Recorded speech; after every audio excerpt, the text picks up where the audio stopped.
20절부터 31절까지는 예수님을 만나고 변화된 사울이 겪게 되는 세 가지 사건들에 대해서 담고 있습니다. 그래서 이 단락도 세 단락으로 나누어져 있는데 오늘 제가 이 세 단락을 다 말씀드릴 것은 아니고 이 세 단락에 일관된 어떤 내용과 특별히 이제 앞부분에 있는 단락 20절부터 22절 사이에 있는 이 내용을 조금 더 자세히 말씀드리려고 합니다.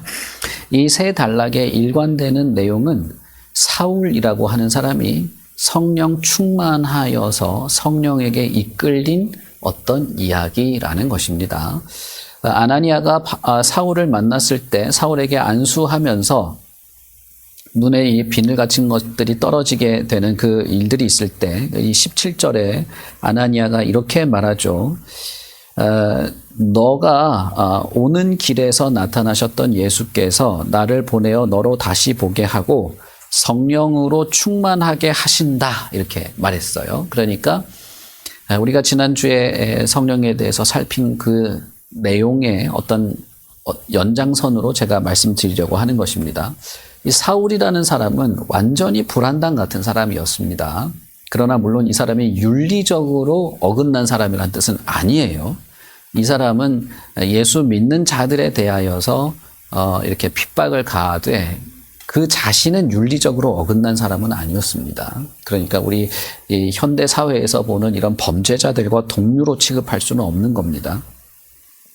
그러나 상당히 무자비한 자였고 잔혹한 일들을 하던 자였으나 그러나 성령께서 그에게 찾아가시고 주께서 성령으로 충만하게 하신 것입니다. 그래서 이 사울은 그 이후에 성령에 충만한 어떤 그 은혜 안에서 성령에 이끌려서 어떤 이 사건들이 연속되게 되는 것이 그 다음 단락부터 곧바로 이어지게 됩니다. 첫 번째 단락은 20절부터 22절이고 두 번째 단락은 23절부터 25절이고 세 번째 단락은 이제 26절부터 31절이라 할 수 있습니다. 일관되게 성령에 충만한 어떤 자가 성령에 이끌려 가서 이렇게 살게 되었다는 내용이 되는 것이고 오늘은 그 중에서 첫 번째 단락인 20절부터 22절에 있는 성령에 충만한 자에게 있는 독특한 모습 그리고 그것을 통해서 우리가 좀 살펴볼 내용을 말씀을 드리겠습니다. 교회와 성도들을 박해하던 사울이 다메섹으로 가던 길에서 예수님을 만나게 됩니다. 그리고 그가 완전히 변화되게 되죠. 이런 변화에 대해서 성경은 이렇게 된 것은 하나의 가능성, 이렇게 한 인간이 예수 그리스도를 만나고 변화되게 되는 것은 오직 한 가지로만 설명할 수 있는 것으로 말하고 있습니다. 그것은 사도행전 전반에서 반복되는 것인데 그것은 무엇이냐 하면 영적인 변화, 이런 어떤 하나의 인격이 변화되는 이것이야말로 기적이라는 것입니다. 예수께서 이 땅에 오실 때 많은 이적과 기사를 행하셨죠. 사람들이 볼 때 이 초자연적인 어떤 역사들을 보면서 상당한 어떤 놀라움을 겪게 되기도 하는 것들이 복음서에 기록이 되어 있습니다. 그러나 여러분 우리가 잘 알듯이 사도행전도 뭐 그런 내용이 있죠. 뭐 독사에 물려도 안 하고 하는 이런 내용들이 물론 있습니다만은 사도행전으로부터 시작해서 요한계시록에 이르기까지 전체 신약의 많은 서신서들에서 반복되는 기적은 어떤 하나의 인격이 하나님을 알지 못하고 하나님과 멀어져 있는 이 인격체가 예수 그리스도를 만나고 완전히 다른 사람으로 다른 인격으로 변화되게 되는 이것이야말로 기적이다라는 것입니다. 이 사울이라는 사람이 그토록 잔악하고 그토록 공격적이었던 사람이 어떻게 변화되었을 수 있는가? 여기에 갖가지 설명을 시도하는 사람들이 있습니다만, 그러나 여러분 성경에서 사도행전에서 우리가 볼 수 있는 것은 이것이 하나님이 직접 행하신 행동의 결과, 하나님께서 그에게 찾아가셔서 그의 영혼을 어루만지신 결과라는 겁니다. 쉽게 말하면 이것이야말로 진짜 기적이라는 것이죠. 사람은 어떤 훈련을 하고 어떤 습득을 하고 설득을 하고 가르치고 지식을 쌓아서 그가 예수에 대한 참된 믿음을 얻게 되는 것이 아닙니다. 그것을 활용할 수는 있죠. 성령께서 그것을 활용할 수는 있습니다. 하나님의 말씀, 예수 그리스도의 교훈을 활용해서 한 인간에게 역사하시는 성령의 역사는 분명히 있습니다. 그리고 성령의 주된 역사는 성경 말씀을 통해서 하는 것이기 때문에 하나님의 말씀 혹은 예수 그리스도의 말씀을 듣는 것은 매우 중요합니다. 그러나 그럼에도 불구하고 내가 그런 지식을 가지고 있다고 해서 내가 참된 믿음이 있느냐라고 하는 것은 다른 문제인 겁니다. 그의 마음과 영혼에 작용해서 그의 인격의 변화를 일으키는, 이제 내 삶의 가장 앞에 예수가 있고 내 삶의 전부가 예수를 위한 삶이 되고 내 삶의 방향과 목적도 내가 아니라 예수가 되는 이 전적인 인격의 변화는 오직 성령의 기적적인 역사인 것입니다.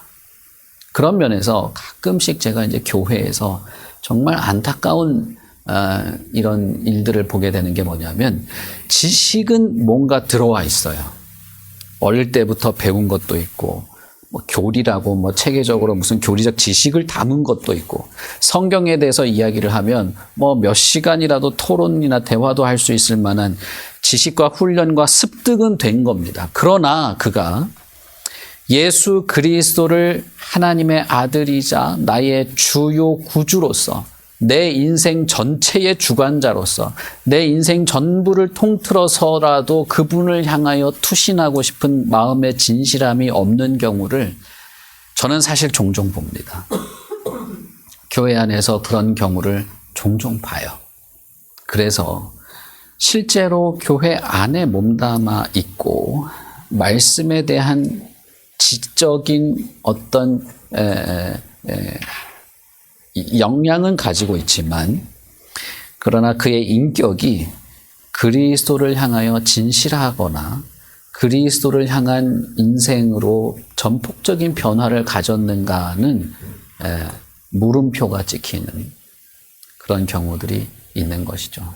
다만 그렇다고 해서 그 사람에게 아무런 소망이 없냐 하면 그런 건 아닙니다.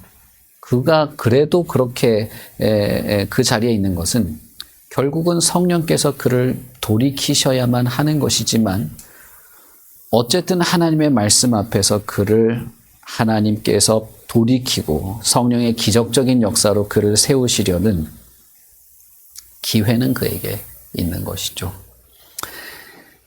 그런 면에서 우리는 이 사울의 변화는 기적이다. 하나님의 직접적인 행동의 역사요, 기적이요, 모든 인간을 이렇게 변화시키는, 사울과 같은 자도 이렇게 변화되었다면 어떤 이도 변화될 수 있다는 그런 것을 우리가 알 수가 있습니다.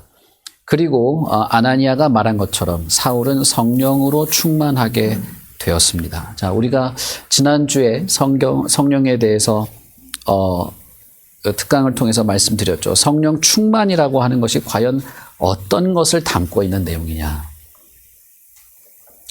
그 중에 첫 번째 단락에서 우리가 이 사울이라는 사람의 변화를 통해서 알 수 있는데, 사울은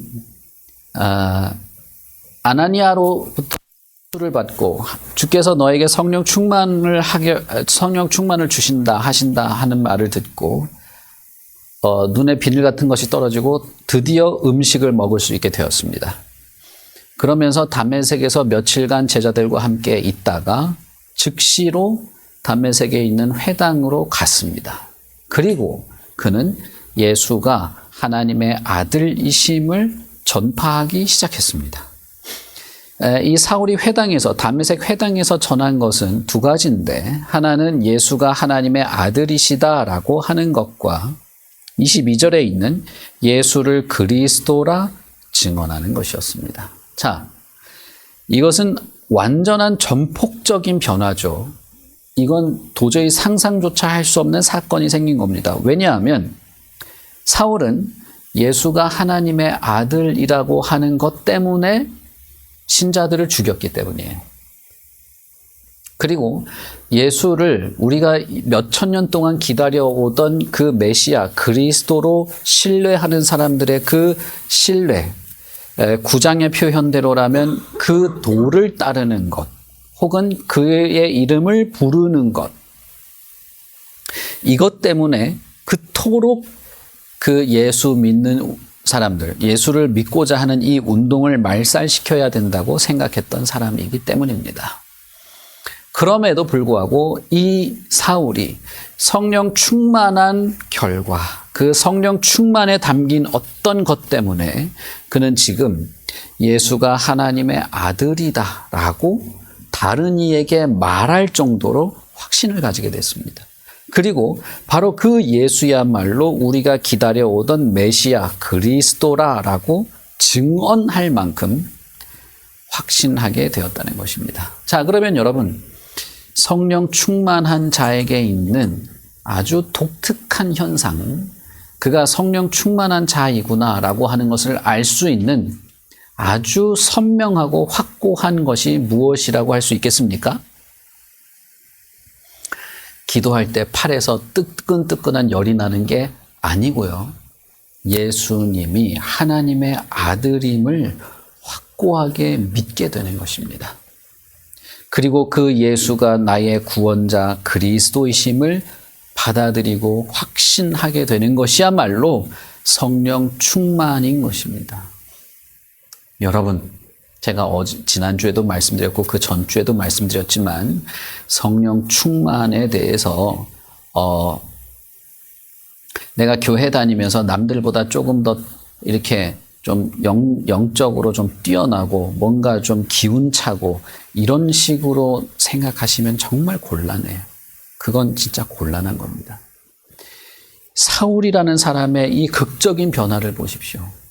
그에게 성령 충만을 하게 하시는 예수 그리스도의 이 행위 때문에 그가 어떤 사람이 되었는지를 보십시오. 그는 예수야말로 하나님의 아들이다라는 것을 믿었습니다. 사도행전에서 예수를 하나님의 아들로 전한 것은 지금이 처음이에요. 재밌게도.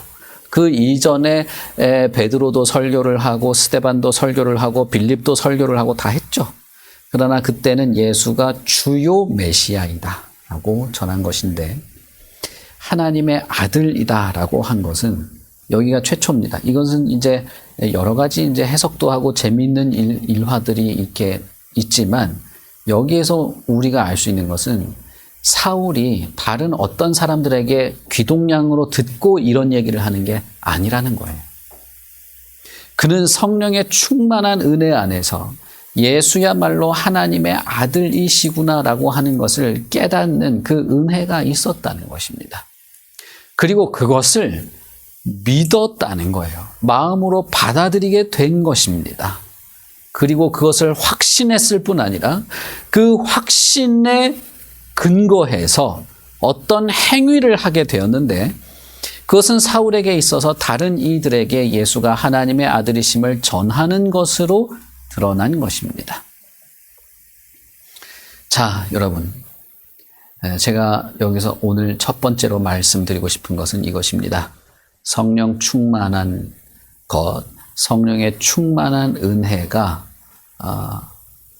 어떤 독특한 역사들을 담고 있는가 하면 예수 그리스도를 나의 주와 구주로, 다시 말하면 메시아로, 그뿐 아니라 예수 그리스도를 하나님의 아들로 확고하고 불변하게 믿고 확신하고 그 확신에 근거한 삶을 살아가게 하는 것이야말로 성령 충만의 은혜 혹은 성령 충만의 은총이다라는 것입니다. 그러니 여러분, 저와 여러분에게는 한 사람도 빠짐없이 성령의 충만한 은혜가 필요합니다. 나는 예수 믿을 때 성령 충만했어요. 그런 말을 하라는 게 아니에요. 우리에게는 이 은혜가 언제나 필요합니다. 그리고 이 확신은 점점 깊어지고 넓어지고 높아지는 것이기 때문에 이것은 언제나 우리에게 소망이 되고 간절한 내용입니다. 주의 성령, 예수께서 약속하신 성령께서 나에게 가르치시고 알게 하시고 믿게 하고 확신하게 하며 그 그리스도에 대한 나의 마음이 온전케 하시도록 하는 그 성령의 역사가 우리에게는 언제나 필요한 것입니다. 사울의 예를 통해서 우리는 그것을 알 수 있는 것이죠. 여러분 정말 예수 그리스도를 믿는다고 할 만한 그런 마음을 가지고 계십니까? 예수 그리스도가 하나님의 아들임을 확신하고 있습니까? 아니면 내가 예수 그리스도가 하나님의 아들임을 알고 믿기를 원하십니까? 아니면 예수 그리스도가 하나님의 아들이라는 것 때문에 내 안에서 어떤 영적인 어떤 욕구들이 일어나서 어떤 삶을 살아가고자 하는 것들이 있으십니까? 그 어떤 경우든 우리에게는 성령의 충만한 은혜, 성령의 도우심, 성령의 인도, 성령의 어떤 연단, 우리를 책망하기까지 하시면서 우리를 가르치시는 성령의 역사가 필요한 것입니다. 그리고 또 하나가 있습니다. 또 하나는 예수가 하나님의 아들이시라는 것입니다. 여러분, 예수가 하나님의 아들이라는 것은 무엇을 말하는 걸까요? 이 사울은 담메색으로 가는 도중에 예수를 만나고 나서 그가 하나님의 아들임을 확신했습니다. 그리고 이 확신은 담메색에 있는 여러 유대인들 앞에서 담대하게도 예수가 하나님의 아들이라고 선언할 만큼 너무나도 이렇게 확실한 것이었습니다. 그렇다면 이 사울을 이렇게 담대한 행위를 하게 할 만큼 예수가 하나님의 아들이라는 것이 어떤 의미를 담고 있을까요? 저는 오늘 그것을 좀 더 말씀을 드리려고 합니다. 사울에게 있어서 나중에 이제 바울로 계명을 하게 되는데 이 하나님의 아들, 예수가 하나님의 아들이라고 하는 것은 매우 중요하고 자신의 어떤 복음 전파에서 중심적인 내용이었습니다. 그래서 여러분 바울 서신을 잘 읽어보시면 그는 수시로 하나님의 아들 예수 그리스도, 예수가 하나님의 아들임을 믿는 믿음, 예수가 하나님의 아들이심을 믿는 모든 사람, 이런 표현을 항상 써요. 이것이 이 사울에게는 매우 중요한 개념이었다는 것입니다. 예수를 하나님의 아들로 믿는다는 것은 무엇을 포함하고 있는가? 이것은 어떤 단순한 논리적 명제에 대해서 내가 동의한다라는 걸 말하는 것이 아닙니다. 예수는 하나님의 아들이라는 이 문장에 대해서 그래 그런가 보구만 이런 동의를 말하는 게 아닙니다.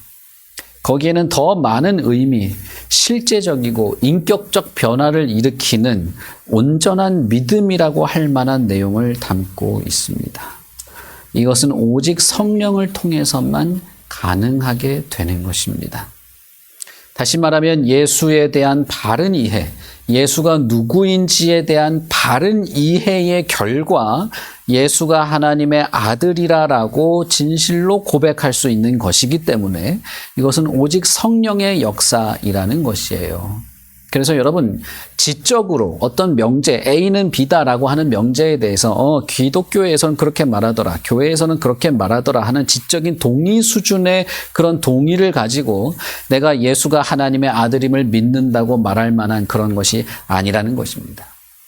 이 내용은 삶의 실체적인 변화를 일으킬 만한 인격적 변화를 가져오는 참된 믿음에 해당되는 내용입니다.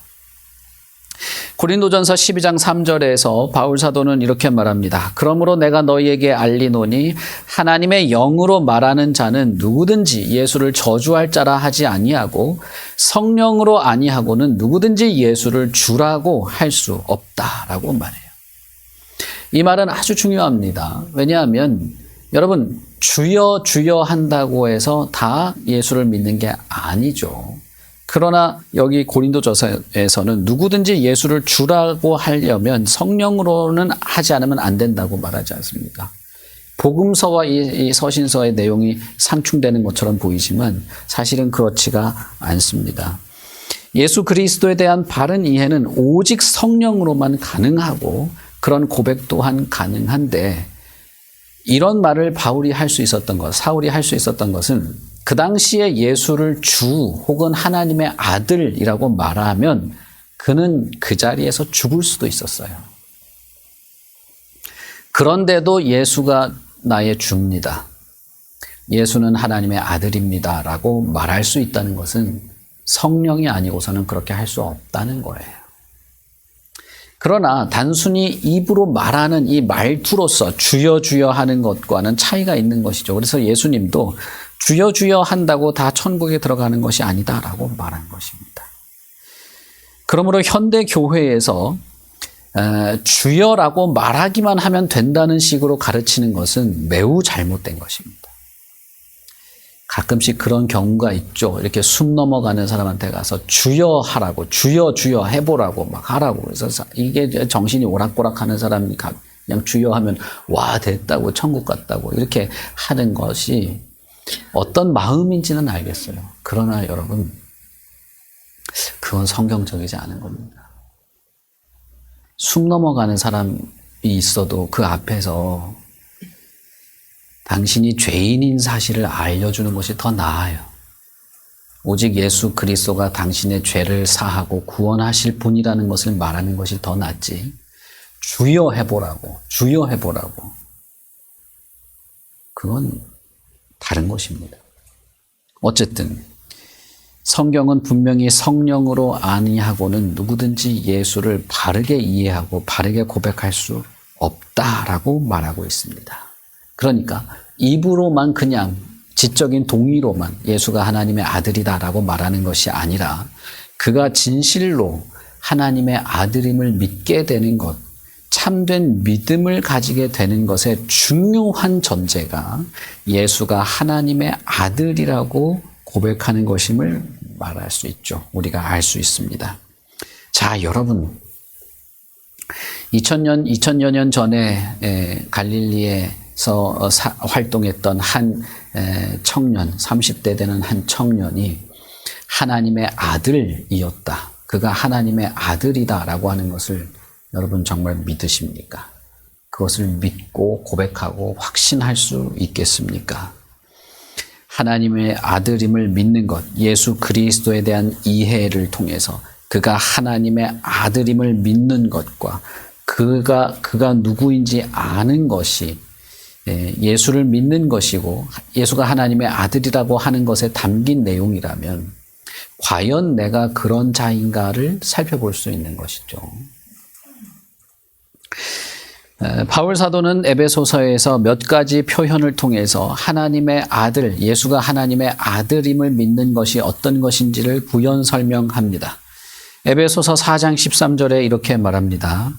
우리가 다 하나님의 아들을 믿는 것과 아는 일에 하나가 되어 온전한 사람을 이루어 그리스도의 장성한 분량이 충만한 데까지 이르게 될 것이다 라는 것입니다.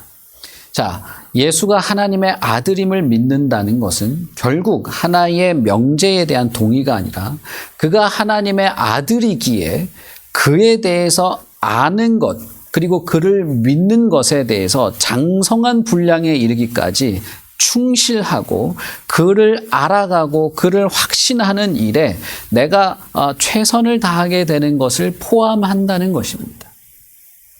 예수가 하나님의 아들임을 믿는 자들은 그렇게 된다는 거예요. 에베소서 4장 14절엔 그렇게 되면 좋겠다라든지 그렇게 될지도 몰라 이렇게 말한 게 아니에요.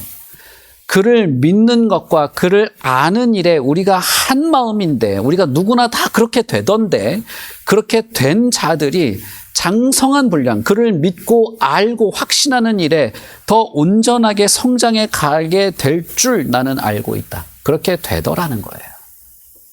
그러므로 예수가 하나님의 아들임을 믿는다는 것은 그를 알고 믿고 확신할 뿐 아니라 그에 대한 이해가 증진되며 증진된 만큼 더 깊이 믿고 그렇게 믿은 만큼 더 확신하며 알아가는 일에 더 노력하게 되는 영적인 성장, 그것은 그의 삶의 가치관과 변화를 포함하게 된다는 것입니다. 무슨 말인지 아시겠죠? 내가 10년 전에 예수를 믿는 거나 10년 후에 예수를 믿는 거나 예수에 대한 이해나 그 예수 그리스도에 대한 순종의 삶이나 삶의 변화나 죄를 대항하는 일이나 거룩을 추구하는 일에 있어서 별로 변화가 없다. 그것은 예수가 하나님의 아들임을 믿는 것과 거리가 멀다는 거예요. 그것은 거리가 먼 것입니다. 예수가 하나님의 아들이시기에 하나님의 아들인 예수에 대해서 지극한 관심을 가질 필요가 있습니다. 그렇게 될 수밖에 없는 거예요. 하나님의 아들을 우리가 더 알고 싶어 하는 것은 당연한 것입니다. 하나님의 아들이 우리에게 찾아오셔서 우리에게 하신 말씀에 대해서 우리가 더 관심을 가지게 되고 내가 그 말씀을 이해하고 싶어 하게 되고 특별히 이 아들이 한 말 중에는 나를 통하지 않고서는 아무도 아버지께 가까이 도달할 수 없다고 말한 것 때문에 우리는 그 아들에 대해서 알고 그에 대해서 더 충실하게 알아가고 그를 통해서 아버지이신 하나님께 가까이 다가가고자 하는 노력을 게으르게 할 수 없는 것입니다. 그러므로 예수가 하나님의 아들임을 믿는 자는 결국 그를 알고 믿는 일에 더 장성해 나가는, 자라가는 노력과 기꺼운 마음을 가지게 되고 결국은 그의 삶, 자신의 그를 믿는 자의 삶의 가치관을 변화시켜 가는 것을 하게 됩니다. 바울은 갈라디아서 2장 20절에서 이렇게 말합니다. 내가 그리스도와 함께 십자가에 못 박혔나니 그런즉 이제는 내가 사는 것이 아니요 오직 내 안에 그리스도께서 사시는 것이라.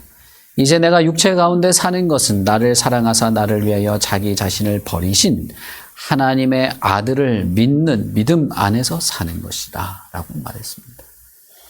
이 사람에게 있어서 하나님의 아들과 그리스도께서 십자가에 못 박히신 것과 그럼으로써 이제는 내가 사는 게 아니라 그리스도가 산다는 것은 같은 말이었어요.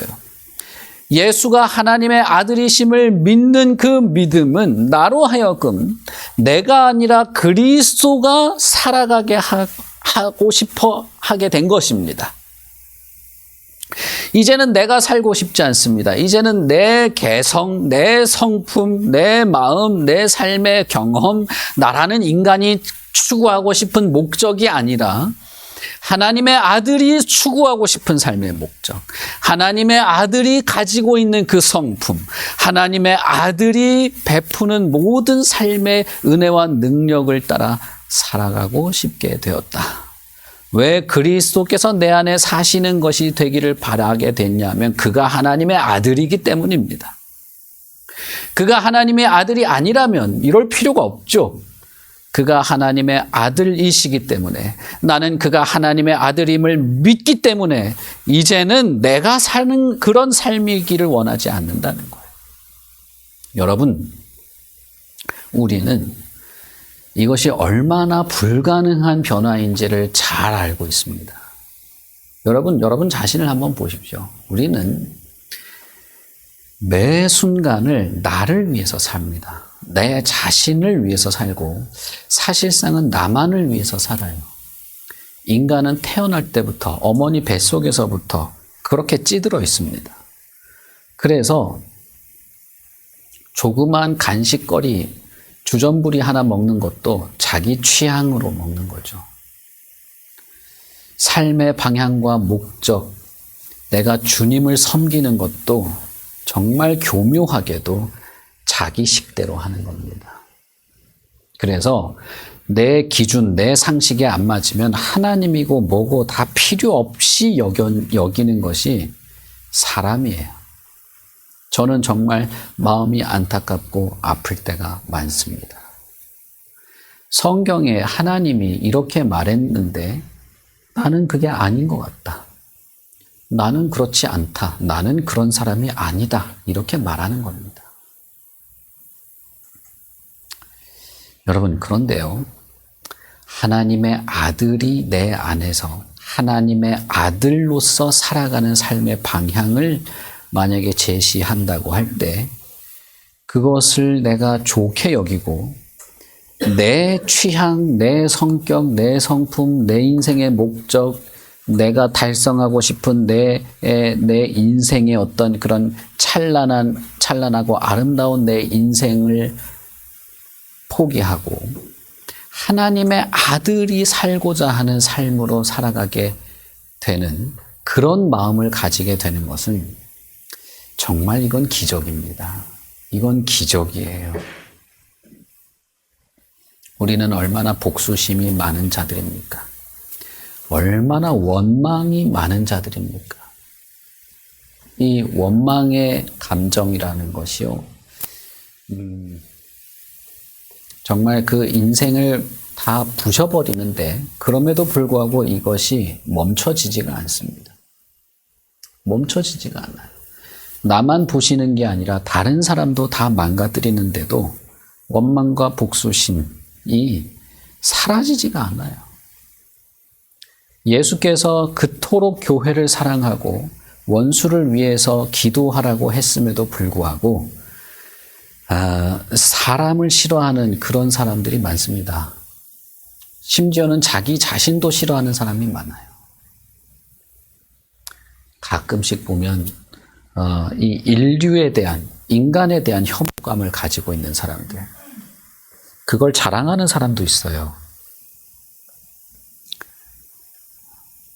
여러분, 그건 예수 안에 있는 것이 아닙니다. 예수 안에 있는 자에게 있는 바른 감정의 처리가 아닌 겁니다. 사울을 한번 봅시다. 이 사람은 나중에 유대인들에게 얻어맞아서 죽을 뻔한 적도 있고 어떤 때는 죽은 줄 알고 사람들이 내다 버린 적도 있습니다. 그래서 이 사람이 편지를 쓸 때 나처럼 많이 얻어맞은 사람 어딨냐? 내가 얻어맞은 거 한번 내가 써볼까? 이러면서 쭉 썼어요. 쓴데 내가 돌에 얻어맞은 적도 여러 번이고 사람들이 날 죽었다고 생각해서 밭에다가 길 옆에 밭에 버린 적도 있고 내가 40에 하나 감한 이 곤장, 여러분 곤장은 5대만 맞아도 사람이 죽을 수도 있어요. 그걸 내가 여러 번 맞았다. 얼마나 많이 맞았는지 기억도 안 나. 그렇게 말하죠. 이 사울처럼 얻어맞는 게 무서운 사람이 있겠습니까? 맞아본 사람이 얼마나 아픈지 아는 거죠. 이 사울이 맞다 보니까 내성이 생긴 게 아니에요. 얻어맞으면 얼마나 많이 아픈지 이 사람은 잘 압니다. 그럼에도 불구하고 이 사람이 예루살렘 성전에 가서 유대인들에 의해서 몸이 찢어질 정도로 찢어져서 죽을 정도로 큰 이 소란이 벌어졌을 때 로마 군인이 와서 뜯어 말려야 했습니다. 그때 이 바울이 로마 군인에게 잠깐만 시간을 달라 하고 한 일이 뭡니까? 자신을 죽이려고 하는 유대인들에게 예수에 대해서 당신들도 회개하고 예수 믿어야 된다고 말한 사람이에요. 왜 그랬을까요? 그는 자신의 삶이 바뀌어야 하고 바뀌고 싶었고 그리고 바뀐 삶으로 살아간 것이에요. 쉽게 말하면 그는 나라는 바울이라고 하는 이런 별 볼 일 없는 그런 인간의 삶이 아니라 하나님의 아들의 삶을 살아간다는 것을 확신하고 믿었고 그렇게 살고 싶어 한 것이죠. 바울은 여러 편지에서 그런 자신의 속마음을 내비칩니다.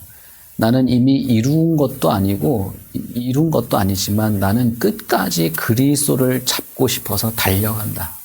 나는 제단의 부어처럼 내 육체가 완전히 다 쏟아져서 부어졌다.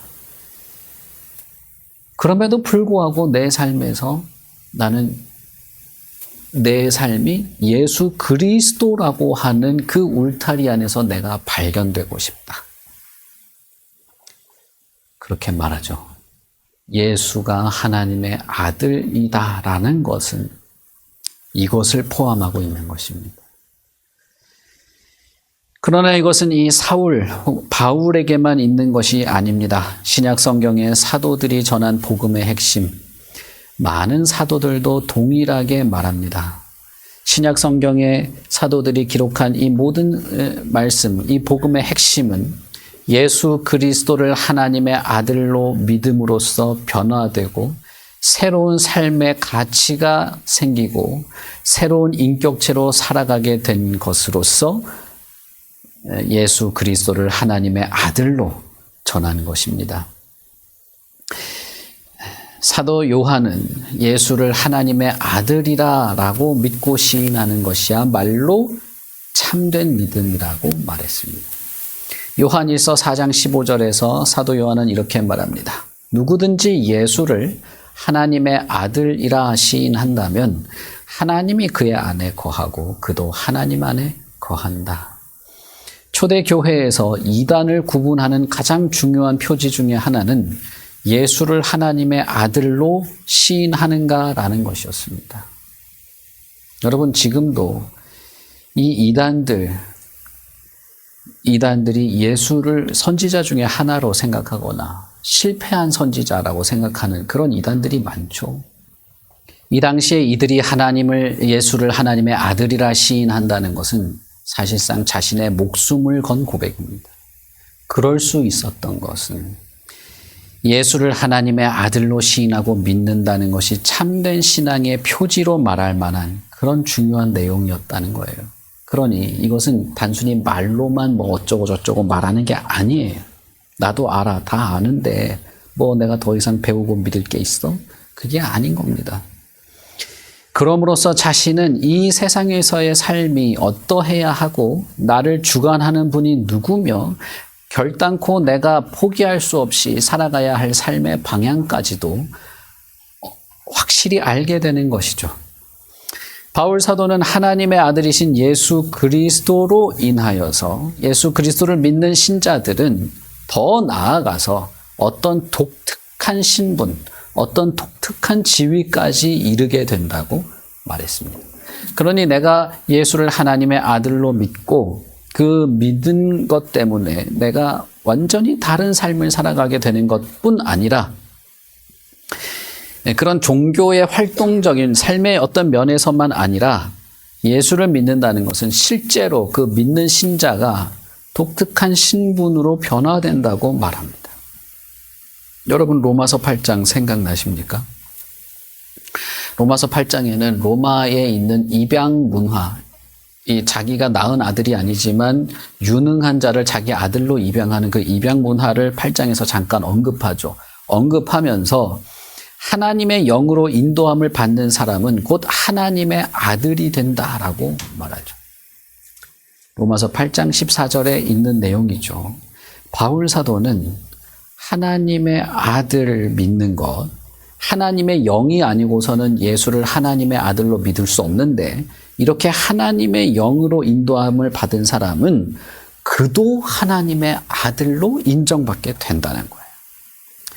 예수님을 하나님의 아들로 말하는 것과 여기서 말하는 하나님의 아들을 똑같은 걸로 말하면 안 돼요. 여기서 말하는 것은 하나님의 자녀가 된다는 뜻입니다. 다시 말하면 그리스도 안에서 참된 믿음을 가진 사람들은 하나님의 자녀로서 새로운 신분을 가지게 되고 새로운 관계, 새로운 가족 관계를 갖게 된다는 것이고 이렇게 새로운 관계를 적용시키는 것이야말로 성령의 사역이라는 거예요.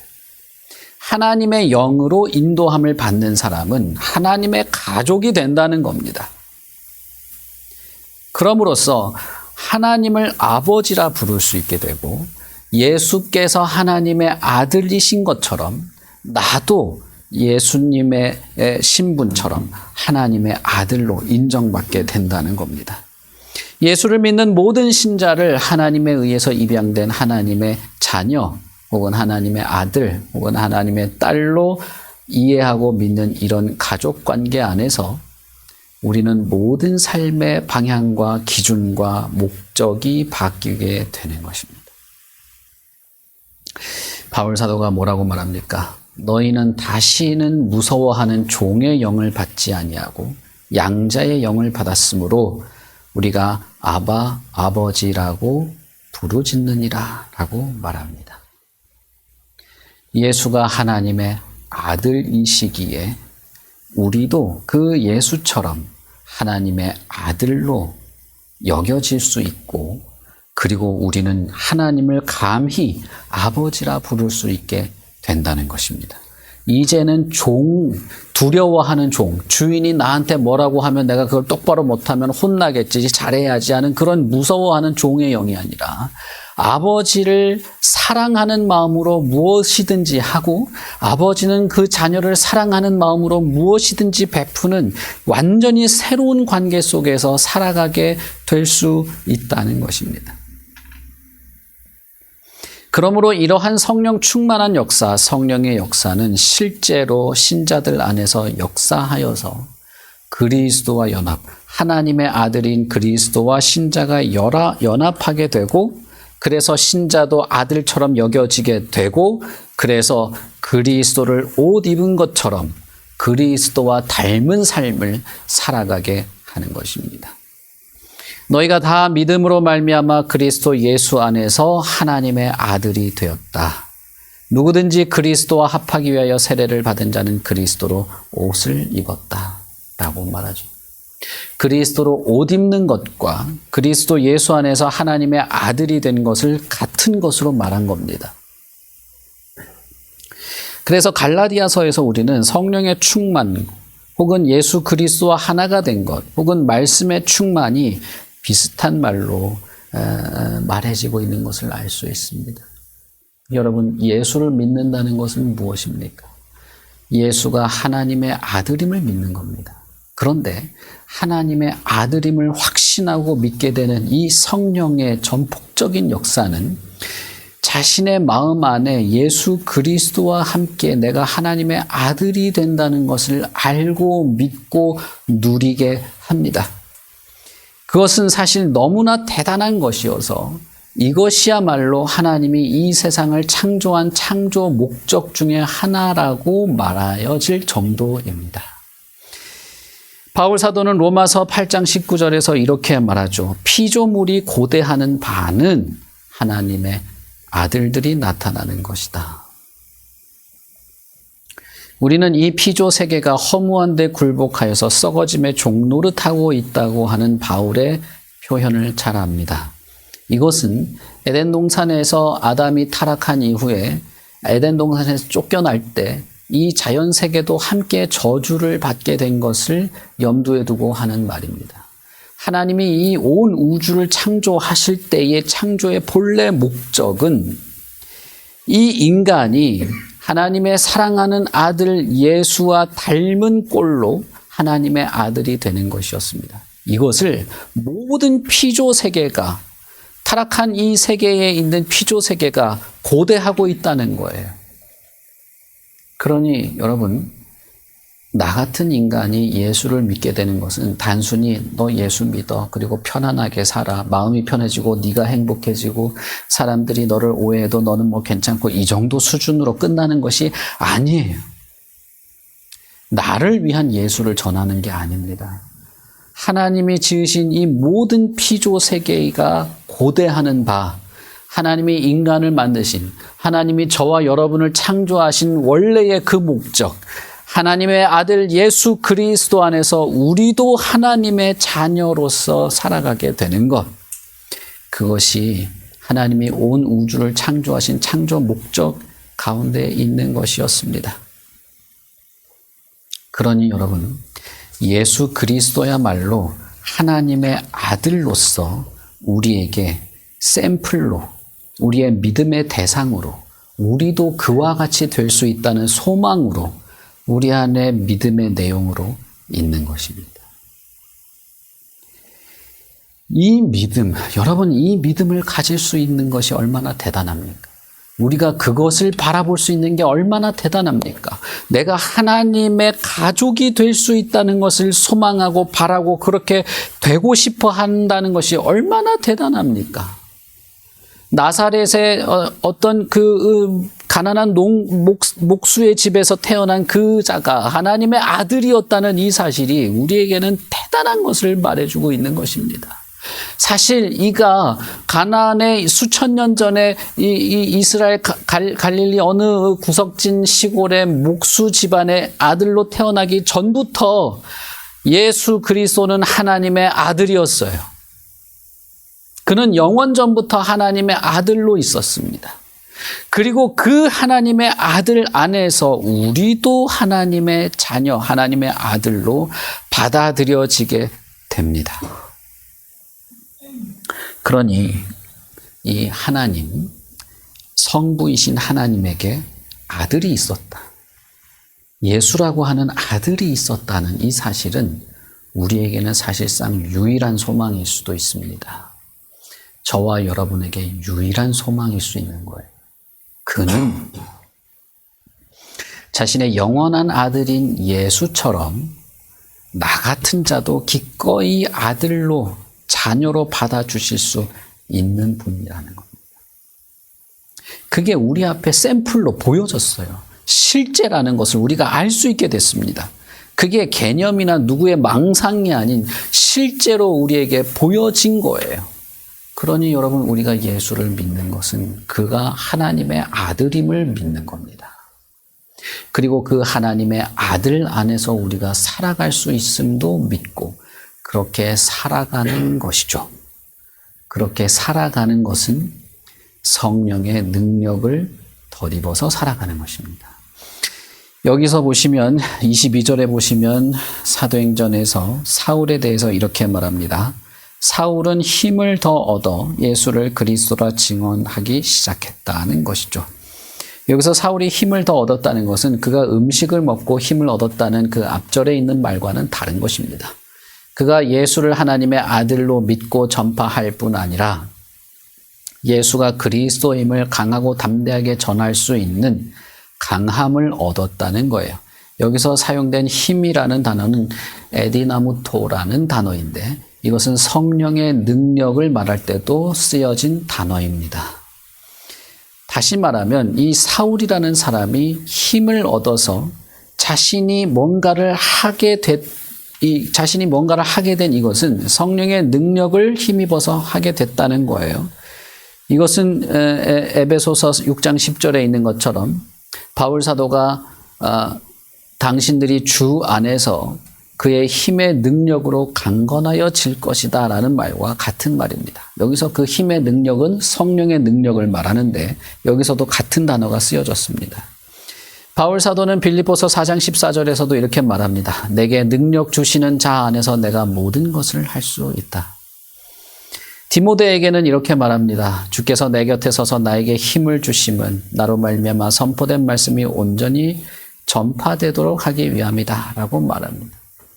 바울 사도는 내가 지금 뭘 전하고 내가 하고 하는 모든 것이 나에게 능력 주시는 자가 있었기 때문이라 라고 말한 것이죠. 이것이 성령의 능력입니다. 그러니 성령의 충만이라는 것은 우리가 예수 그리스도에 대한 확고한 믿음과 그 믿음의 깊이를 더해가는 것과 더하여서 그 믿음에 근거한 삶을 살아가게 하는 능력도 포함하고 있는 것입니다. 그러니 여러분, 성령의 충만은 우리에게 매우 필요하고 필수적인 것이죠. 더 나아가서 예수 그리스도를 하나님의 아들로 믿으시냐는 것입니다. 왜 하나님의 아들이 자신의 그 영광스러운 보좌를 버리고 이 땅에 왔는가를 생각해 보십시오. 내가 멀쩡한 인간인데 그분이 심심해서 십자가에 죽었습니까? 내가 아무 구원도 필요 없고 그냥 이 불안당 같은 사람들이 많은 사회에서 나같이 착한 사람이 살아가는데 종교가 필요하니까 예수가 왔습니까? 하나님의 아들이 그 영광스러운 보좌를 버리고 온 이유는 저와 여러분이 너무나도 비참하고 너무나도 더러운 죄인이기 때문입니다. 저와 여러분을 구원하시려고 온 겁니다. 내가 죄인이라는 사실이 이해가 안 되세요? 그러면 예수가 하나님의 아들인 것도 의미가 없을 거예요. 그런데 예수께서 하나님의 아들로서 이 땅에 오신 것은 역사적 사실입니다. 그가 십자가에 피 흘리고 죽으신 것이 나 때문에 죽으신 것도 역사적 사실입니다. 그리고 그 예수 그리스도로 말미암아 완전히 다른 인생, 하나님의 자녀로서 새로운 신분과 새로운 삶을 바라고 살아가게 된 것도 수천 년의 역사 속에서 수많은 사람들이 그렇게 살아갔습니다. 그리고 지금도 그렇게 예수를 믿고 살아가고 있는 것입니다. 만약에 이것이 우리 안에 없다면 한 가지 소망은 있습니다. 그것은 무엇이냐면 성경 말씀을 읽었다는 거예요. 예수가 어떤 분인지 들었다는 것입니다. 그리고 성령께서 우리를 도우실 수 있다는 겁니다. 성령은 주님께서 약속하신 것입니다. 모든 인간에게 성령이 역사하셔서 예수를 알고 믿게 하실 수 있습니다. 그러니 여러분, 성령의 이 구원하시는 은혜, 예수 그리스도가 하나님의 아들이심을 믿고 그렇게 따라 살아가게 하시는 성령의 모든 역사들을 간구합니다. 저와 여러분에게 이러한 은혜가 있기를 참으로 기대합니다. 우리가 이 믿음 안에서 온전한 성도로서의 삶을 드디어 출발할 수 있게 되기를 바랍니다. 우리 같이 기도하겠습니다.